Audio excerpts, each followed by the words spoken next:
Welcome to Starbound. My name's Aram, and I'll be your narrator today. Nearly 500 supporters get early access to our stories, including brand new episodes of Sunspire Academy and Freyren and Remike. If you'd like to unlock early access and support new episodes and future series, tap Join below to become a Starbound member. Now, let's get into today's story.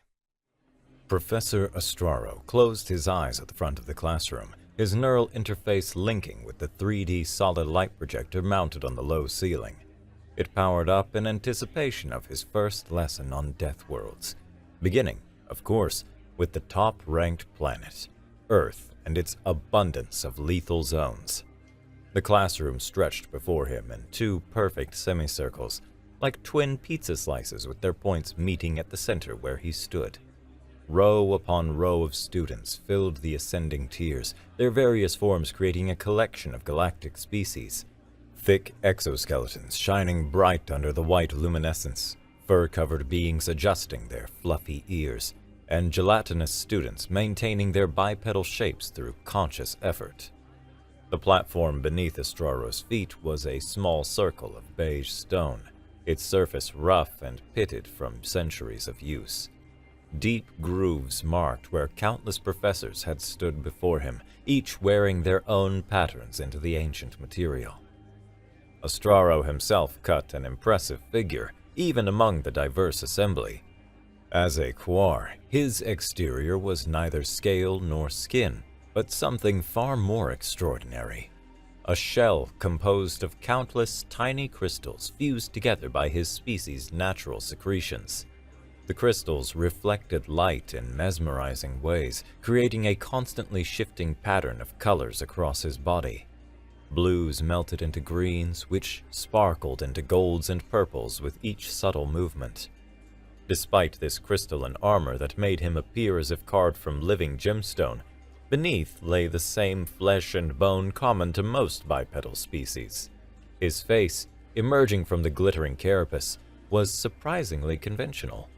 A smooth, bald head hosting two deep black eyes that, unlike the rest of his body, seemed to absorb all light rather than reflect it.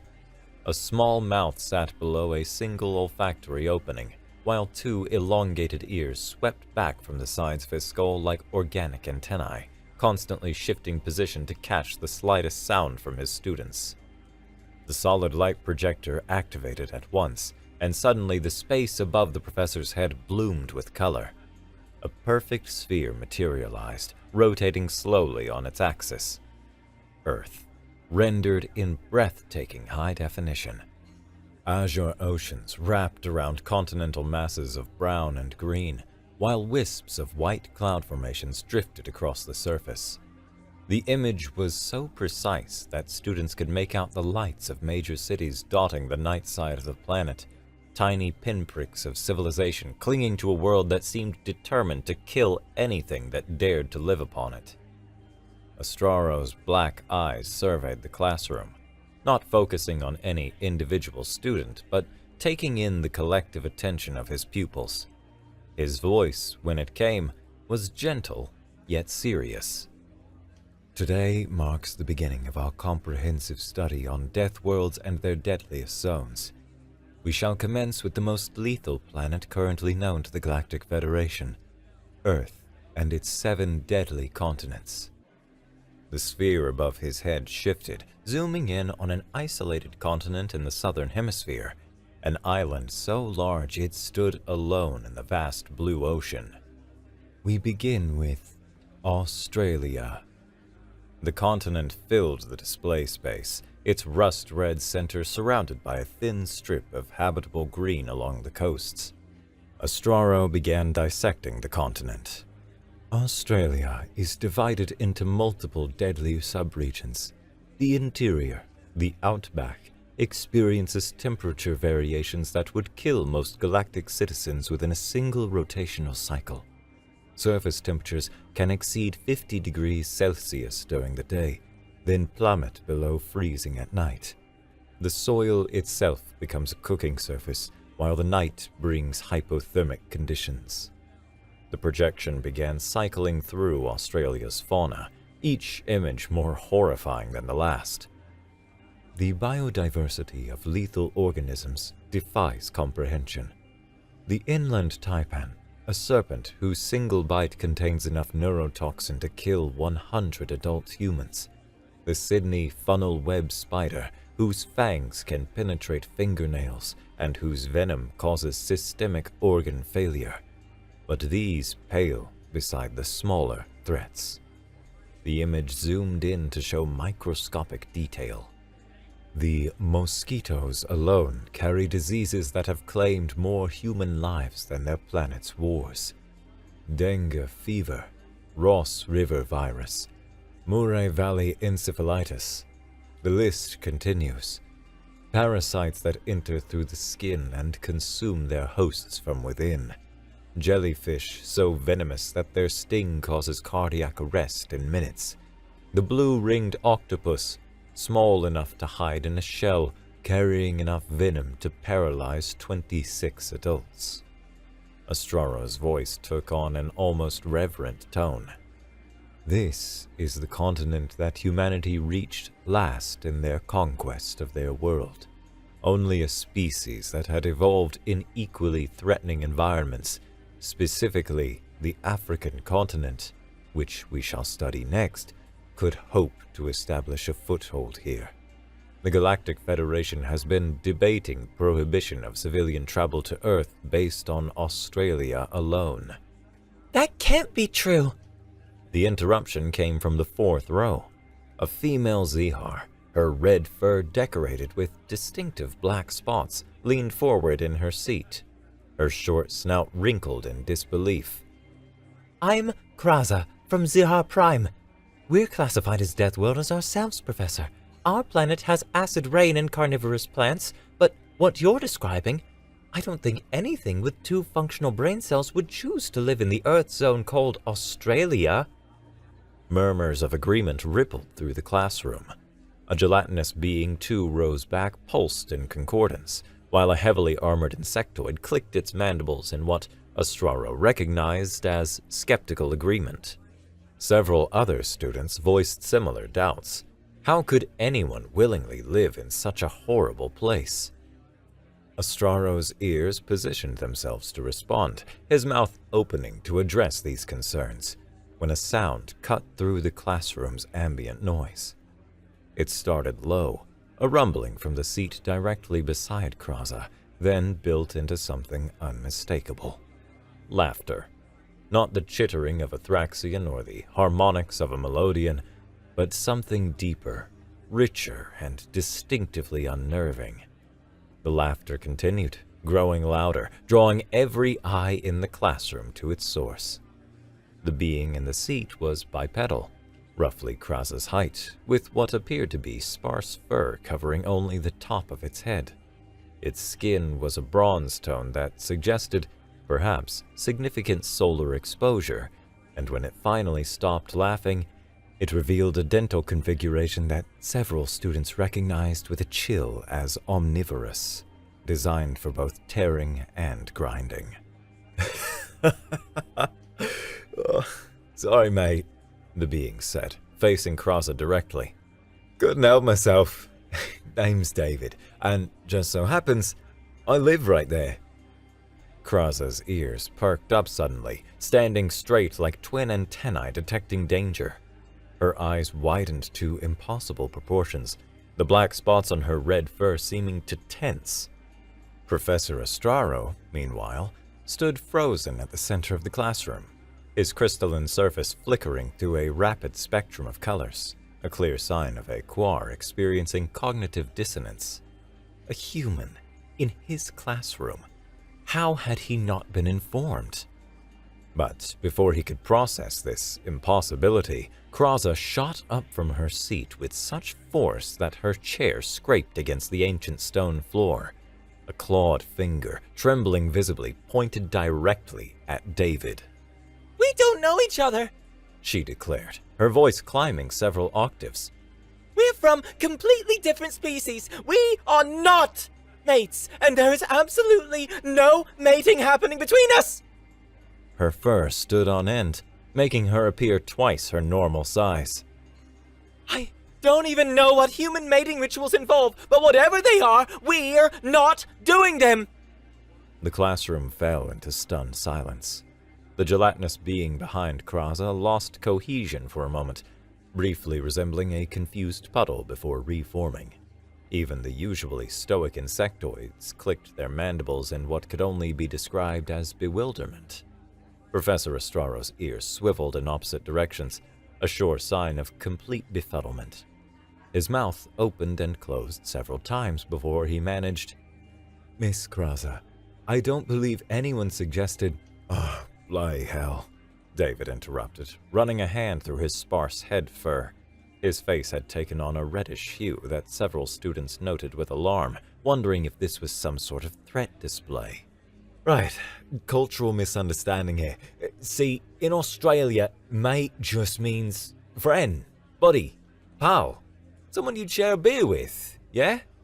He leaned back in his chair, seemingly unbothered by the dozens of eyes, compound, simple, and bioluminescent, fixed upon him. The Federation translators are rubbish with context. Bet they trained the bloody thing on American English or something. Americans barely speak proper English as it is. He grinned, revealing those omnivorous teeth again. In the States, they'd probably say buddy or dude or some such nonsense. But in Oz, everyone's a mate. The person who serves you coffee? Mate. Someone you just met? Mate. Your worst enemy? Probably also mate, just with different inflection. Kraza slowly sank back into her seat, her fur gradually settling. So, you weren't claiming me as a potential breeding partner? Oh, no. David laughed. No offense, but I prefer my partners with a bit less fur and a lot fewer claws. You seem nice enough, but this much fur really isn't my thing. Professor Estraro cleared his throat, a sound like crystals chiming against each other. Yes. Well, perhaps we should return to the matter at hand.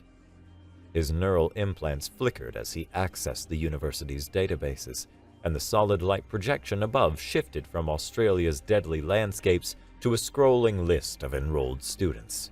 The list paused, highlighting one entry in particular. He read it, and his confusion turned to dawning comprehension. David Brown. Species: human. Homo sapiens. Planet of origin: Earth. Sol system. Classification pending. Status: first human admitted to Galactic University.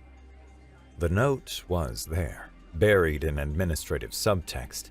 The admissions system, unable to process the designation Earth, had automatically filed him under the generic Class G worlder, a catch-all for planets with mildly unusual but non-lethal environments. A catastrophic error, but one that explained the lack of warning protocols. Estraro's ears drooped slightly, his species equivalent of a sigh. Mr. Brown, you are indeed registered for this course. My apologies for the oversight. The word came out strained, as if the very concept of overlooking a human in his classroom was physically painful. You truly lived in the Australian death zone. David straightened in his seat, and for the first time, the class got a proper look at their human classmate. His skin showed clear evidence of solar exposure, a darker pigmentation that spoke of evolutionary adaptation to intense radiation. His build was compact but sturdy, muscles visible beneath the standard university jumpsuit that suggested a species evolved for endurance. Born and raised in Queensland, David said with evident pride. Little town called Cairns, right on the coast. Went to school in Brisbane. Did my OP-ATAR there. Been all over Australia, really. Even did a gap year working at a cout station in the Northern Territory before coming here. The reaction across the classroom was immediate and visceral. In the back rows, a cluster of reptilian students, their scales a deep emerald that marked them as Zorians, fixed their vertical pupils on David with an intensity that would have been predatory if not for the underlying current of fear. Their usually perfectly still forms showed minute tremors, the only sign of their distress. The transparent beings in the middle rows, Vitriosi, whose translucent bodies revealed every organ, every neural pathway, began a subtle migration. One by one, they shifted seats, moving away from David's position with movements so casual they might have been choreographed. Their internal organs, visible through their glass-like skin, shone with colors that indicated extreme stress. Their three-chambered hearts beat visibly faster, pumping luminescent blood through increasingly constricted vessels. But it was Kraza who surprised everyone. Perhaps it was their shared Deathworlder status, Professor Astraro mused, that gave her the courage. Or perhaps it was simply curiosity overcoming fear. She turned in her seat, studying David with eyes that held equal parts wariness and fascination. "How is it?" she asked finally, her voice small. "Life in Australia, I mean. Is it really as the professor describes?" David scratched his head, a gesture several students noted in their xenobiology notebooks. Wow, it's not nearly as bad as the professor's making out. I mean, sure, we've got some dangerous animals, but not nearly as bad, Astraro interrupted, his crystalline surface flashing indignantly. Mr. Brown, I assure you that every piece of data I presented was accurate. I have told no lies in this classroom. No, you're right, David said, holding up his hands in what the Universal Cultural Database identified as a placating gesture. The inland taipan is definitely the most venomous land snake, and yeah, the funnel webs are nasty buggers. Box jellies will absolutely kill you, and the heat in the outback can be murder. Literally. He paused, seeming to consider. And the crocodiles, can't forget the crocs, and the sharks, and the spiders that hide in your shoes, and the magpies during swooping season. How can you say it's not that bad? Asked Vitriosi. David's face crunched up, another expression for the xenobiology notes. It's hard to explain. You'd have to visit it yourself to understand. It's not that bad when you know how to live with it, you know? We check our shoes, swim between the flags, don't go walking in long grass, avoid the jellies in stinger season. It's just life. Professor Astraro's ears twitched rapidly. A field trip to a death world would be extraordinarily difficult to arrange. The liability forms alone would require. I'll summon the dean! A Vitriosi in the front row. Birix, known for his exceptional academic performance and equally exceptional anxiety, stood abruptly.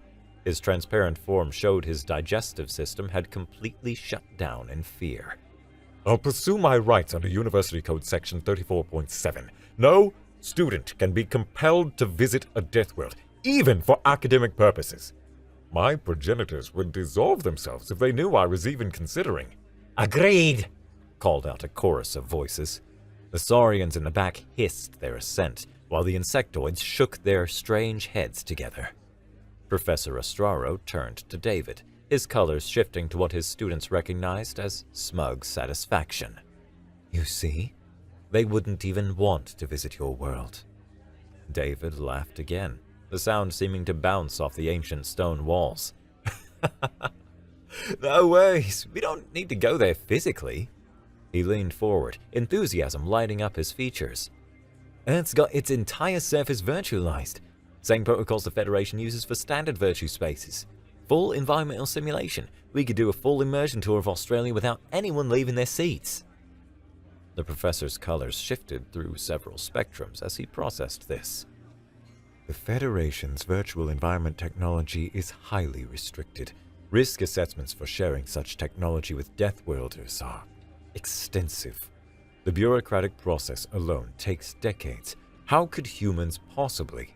We invented virtual reality centuries ago, David interrupted, and for the first time there was an edge to his voice. His perpetual grin faded slightly. Start with primitive headsets, moved on to neural interfaces. Our version's actually better than Galactic standard in some ways. Higher resolution, low latency, more realistic environmental simulation. Astraro's ears went completely still. You use advanced virtualization technology for Deathworlder combat training? What? No! David's grin returned full force. Well, I mean, maybe the military does, but mostly it's for gaming. Entertainment. It's a $1 trillion industry back home. People use it to explore fantasy worlds, fight dragons, build civilizations, that sort of thing. He looked around the classroom, noting the mix of fascination and horror on alien faces. Look, I can invite the whole class into a virtue space right now. Perfect replica of Earth, any location you want. Queensland coast, Sydney Harbour, even the outback if you're feeling brave. 100% safe. It's just sensory data. Can't actually hurt you. He paused, then added with a slight smirk. Unless someone's got a reason to refuse? Scared of a bit of virtual reality? The challenge hung in the air. Professor Estraro looked around the classroom, his black eyes seeking any objection. The student's body language screamed reluctance. The Vitriosi had nearly gone invisible with stress. The Zorian scales had locked in defensive positions, and Krasa's claws had extended involuntarily. But no one spoke. To refuse would be to admit cowardice in the face of what was, rationally, no danger at all. Very well, Estraro said finally, his neural implants glowing as he accessed the classroom's administrative controls. I see no formal objections. The solid light projection shifted again, displaying the permission interface. With movements that suggested great reluctance, he added David Brown to the list of students authorized to create fully immersive virtual environments. The effect was immediate.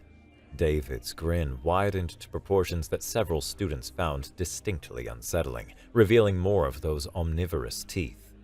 He pulled out a device that looked remarkably primitive by galactic standards, a flat rectangle that lit up at his touch. Brilliant, he said, fingers moving across the device in a sequence of quick taps. Just need a sec to sync with your system and... A chime resonated through the classroom, felt as much as heard. Above the professor's head, the solid light projection shimmered and transformed.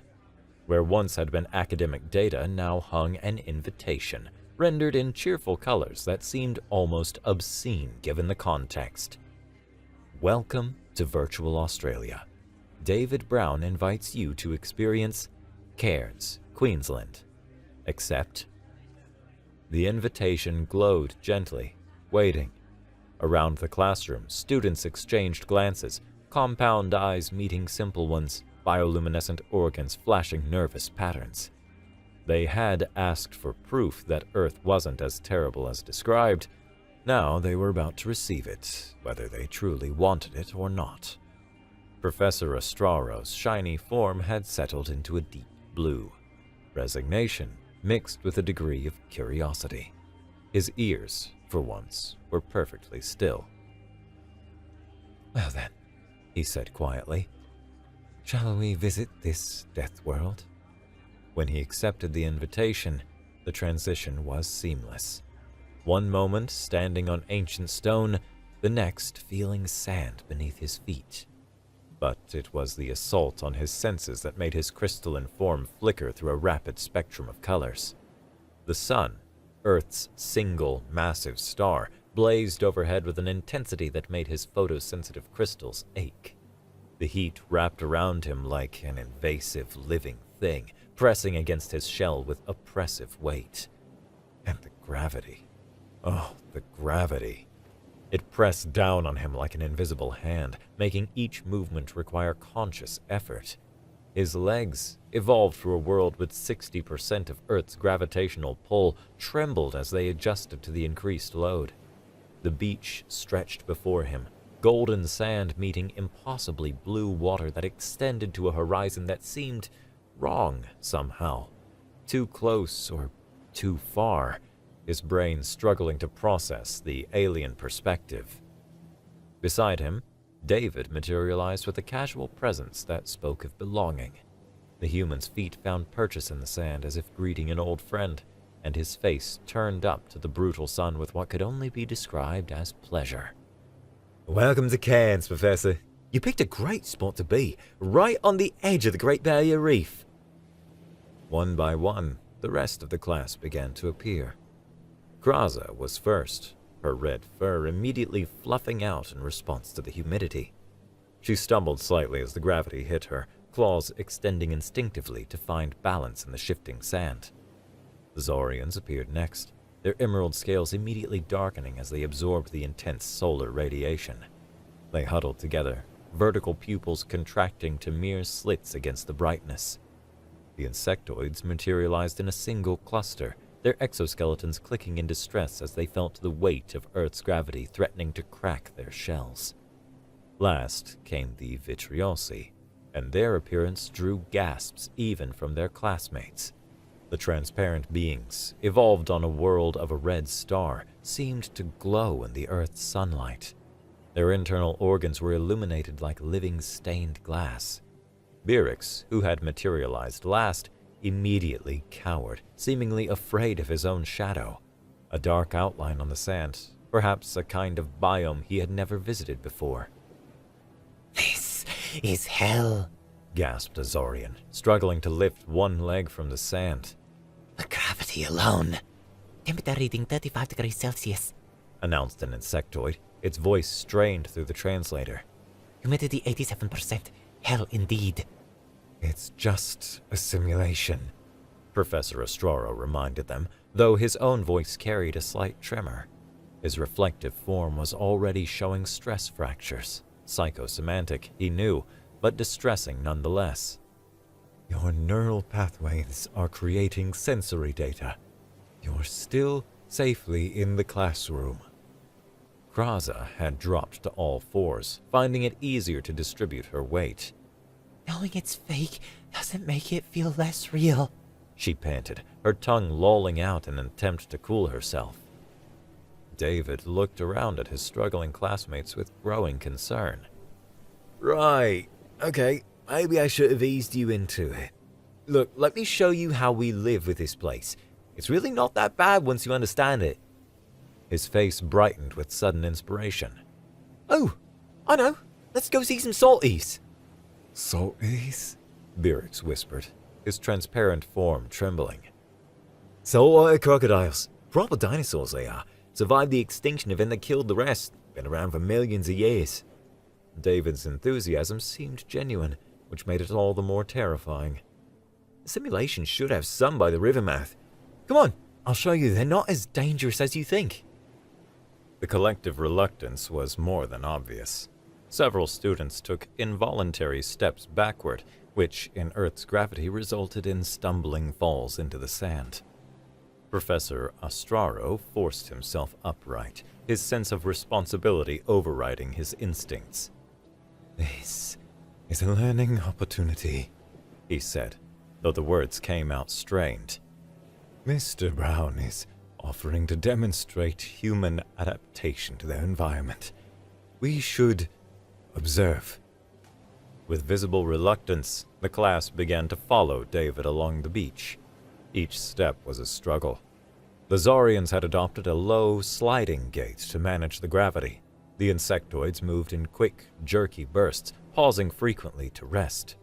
The Vitriosi left strange impressions in the sand, their forms partially melting in the heat before reforming.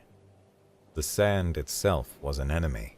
It shifted treacherously underfoot, requiring twice the effort to traverse.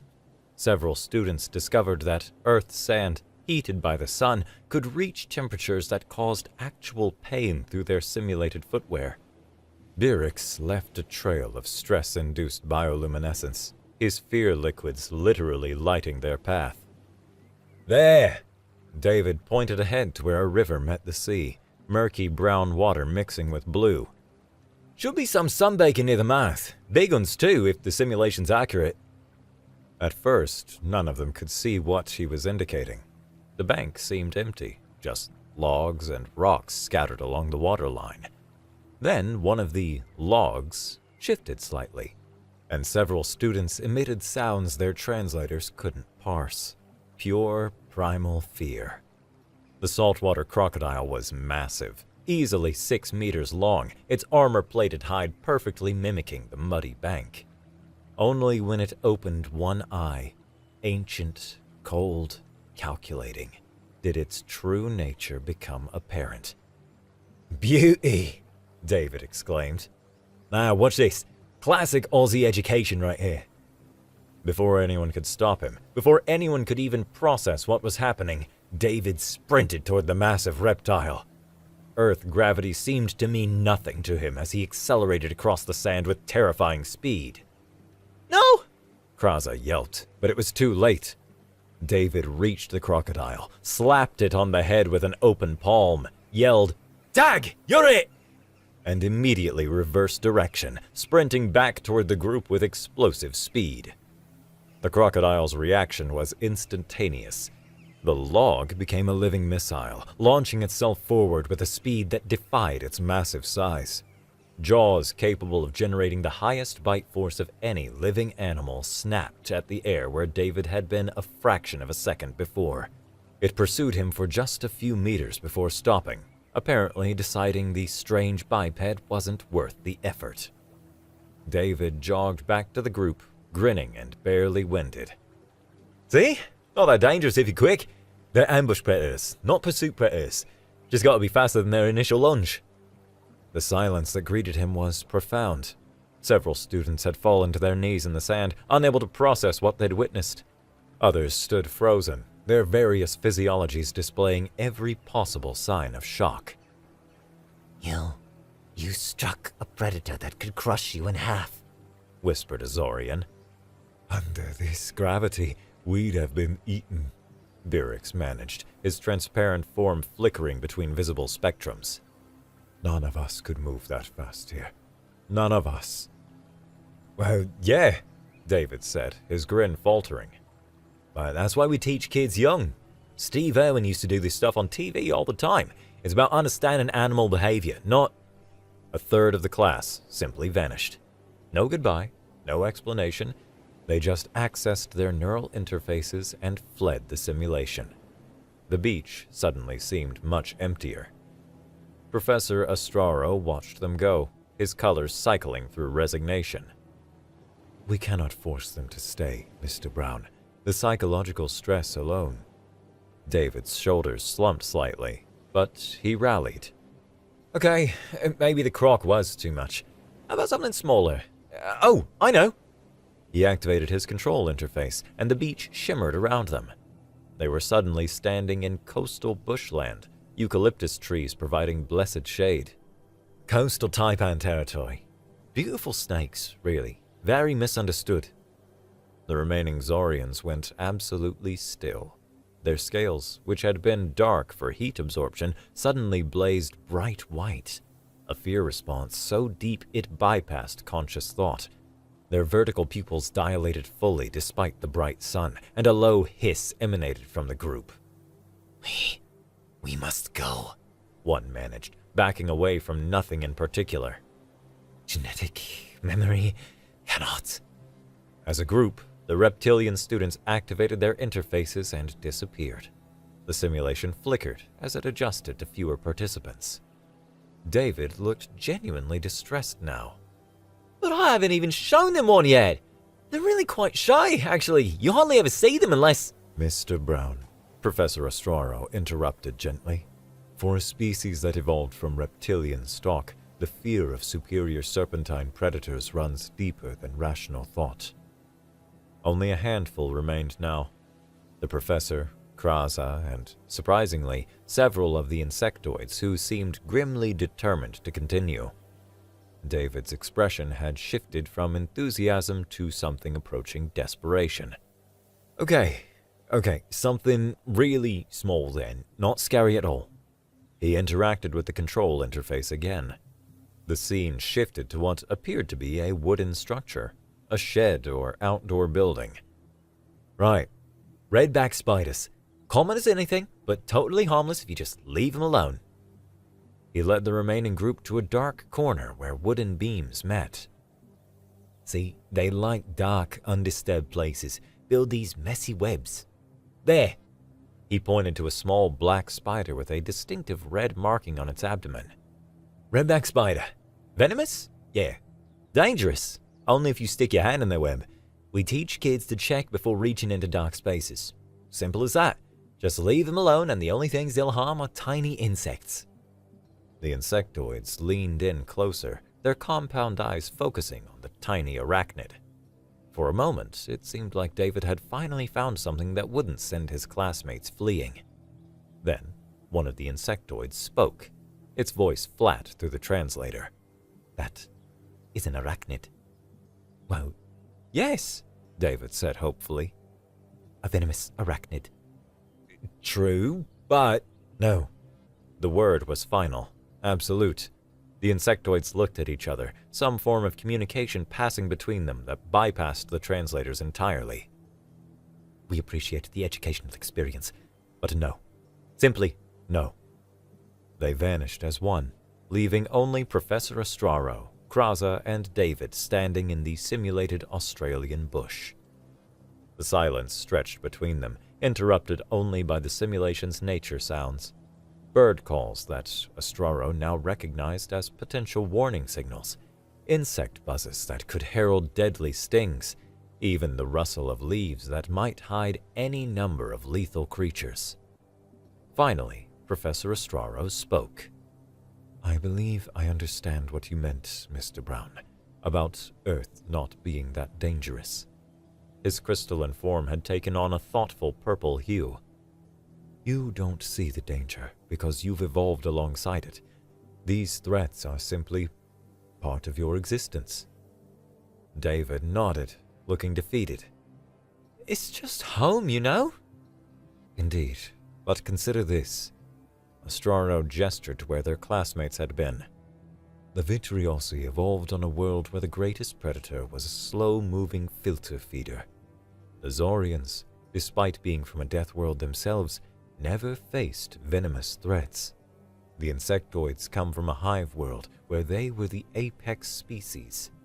To them, seeing an insect-eating spider, it's insanity. He paused, organizing his thoughts in the way that made him an effective educator. You slapped a crocodile and ran. To you, this was a demonstration of understanding animal behavior. To them, it was watching someone play with their own life. You pointed out a spider and said, "Just don't touch it." They heard, "This tiny creature could kill me, and it's everywhere." Kraza, who had been uncharacteristically quiet, finally spoke. Your world, it's not just dangerous, it's casually dangerous. The danger is so omnipresent you don't even notice it anymore. David looked between them, processing their words. So, when I say it wasn't that bad, you spoke truth. For a human, Estraro finished. Earth isn't that dangerous. To humans. You've had millions of years to adapt. The rest of us, he gestured to himself and Kraza, we would last days, perhaps hours in some cases. We're not calibrated for your world's specific brand of lethality. The professor's colors shifted to something more businesslike. I think we've learned enough for today. We should return to the classroom and assess the situation.